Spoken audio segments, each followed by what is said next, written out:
Mi candidatura es la candidatura para continuar con el proyecto constitucional.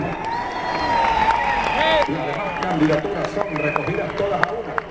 La candidatura para echar atrás este proyecto constitucional.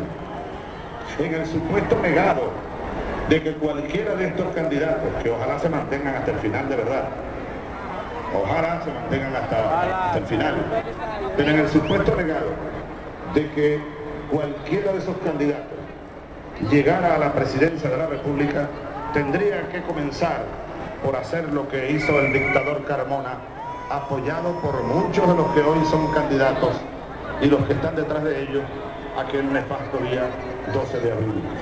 Eliminaron o pretendieron eliminar la Constitución bolivariana. ¿Por qué esta Constitución? Bueno, es un proyecto político de gran envergadura. Es el proyecto nacional de las mayorías de nuestro país. No es el proyecto de las minorías.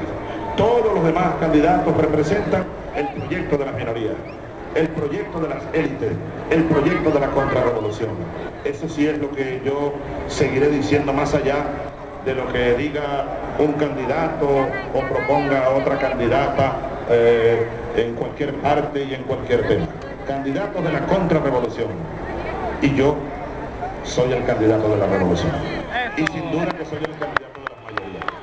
Nosotros arrancamos, señor presidente del comando de campaña, arrancamos la campaña, bueno, con un apoyo que se acerca, según las encuestas tradicionales, conocidas por ustedes, al 70%.